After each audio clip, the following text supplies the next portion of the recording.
Buen día, estimados estudiantes. Hoy vamos a dar inicio a los temas de la unidad de temática 3, que es propiamente el tema del curso, las aplicaciones prácticas de la astronomía. En las secciones anteriores hemos ambientado los principios básicos, el desarrollo histórico, porque en función pues, de esos elementos es que vamos a entender mejor esos aportes cotidianos de la astronomía a nuestra vida diaria, y empezamos con el que para mí es el principal aporte de la astronomía a la vida cotidiana, del cual la mayoría de la gente no es consciente, que son pues los calendarios, ¿no?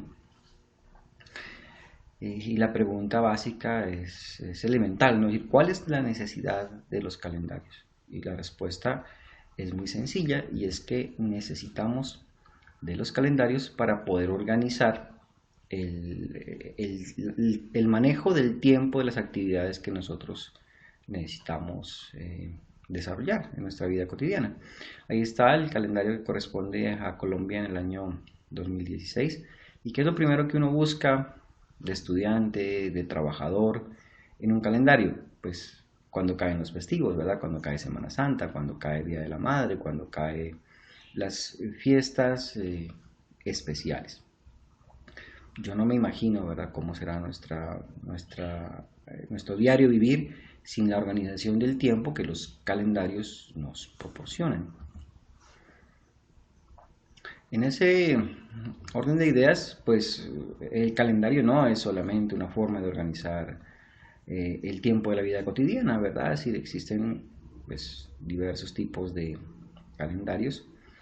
Por ejemplo, ahí está un calendario lunar en donde se mira cuáles son las fases de la luna a lo largo del año, y pues si quien diseña el calendario tiene algún conocimiento astronómico, pues puede colocar ahí más información, como por ejemplo cuándo son los eclipses de sol, cuándo son los eclipses de luna, la visibilidad, y aunque no está por ejemplo en ese calendario, pues pueden colocarse otro tipo de sucesos que van a ocurrir dentro del año, ¿no? Si, por ejemplo, el tránsito de Mercurio que ocurrió en mayo del 2016, el 9 de mayo del 2016, puede ser ubicado en un calendario de esos, ¿verdad? Bueno, el origen de los calendarios, como vamos a ver en el tema de esta semana, está íntimamente relacionado con la astronomía, íntimamente relacionado con los ciclos, ¿verdad? Un calendario mide un año se repite. Mide meses, los meses se repiten, miden semanas, las semanas se repiten. Entonces, vamos a ver cuál es la relación de los calendarios con la astronomía en los ciclos que nosotros notamos en los astros celestes, ¿verdad? Mucha de esta información ya la hemos visto antes, pero acá la vamos a mirar de una forma, digamos que más holística, más relacionada y pues un poco más detallada. Principalmente, ¿verdad? Obviamente el año pues está asociado a la revolución que nuestro planeta tiene alrededor del Sol, pero por ejemplo otras unidades de medida, como por ejemplo el mes, están asociados a los ciclos de los astros, como la Luna. Bueno, vamos a definir entonces qué es el calendario, ¿no? Me voy a permitir leer estas definiciones. Es un sistema destinado a agrupar de forma coherente los intervalos de tiempo, fundamentado en la periodicidad de ciertos fenómenos astronómicos, ¿sí? Y son útiles pues porque permiten el conteo de los días en periodos extensos de tiempo y agruparlos de tal manera que sea fácil desarrollar actividades tanto civiles como por ejemplo pues también las religiosas. Bueno, aquí hemos hablado del término calendario, ¿no? Y en realidad obedece a una palabra usada en el Imperio Romano que se llamaba calenda. La calenda era el primer día de cada luna nueva, que coincidía con el informe que los sacerdotes del Imperio Romano le presentaban al pueblo. Sí, y ese informe recibía el nombre de calendarium. La palabra calendarium en español se traduce almanaque, o sea, el informe que los sacerdotes romanos daban al pueblo cada luna llena, el primer día de luna nueva, ¿sí? En español se llama almanaque. Por eso, en español es correcto el uso de los dos términos, ¿sí? Es decir, tanto calendario como almanaque.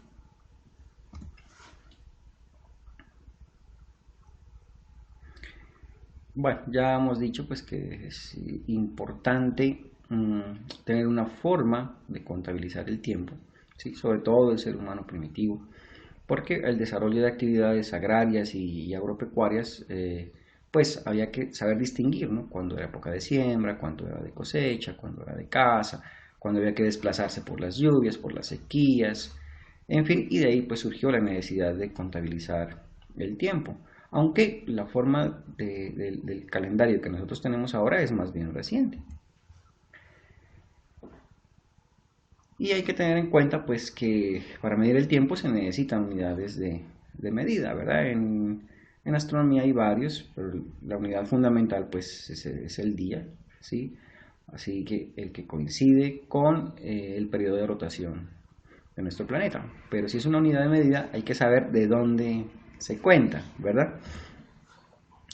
Entonces, pues se puede contar desde la salida del sol, la puesta del sol, cuando el sol esté en el punto más alto o cuando el sol esté en el punto más bajo, o sea, hipotéticamente debajo de nuestros pies. Entonces han sido eh, las formas tradicionales o, por así decirlo, muy lógicas de medir el inicio del día, ¿verdad? Si nuestra forma actual, el día comienza a medianoche, o sea, cuando el sol está exactamente debajo de nosotros, se lo debemos a los romanos. Pero, por ejemplo, los hindúes y los egipcios contaban desde el momento de la salida del sol, los babilonios, los judíos y los griegos desde la puesta del sol.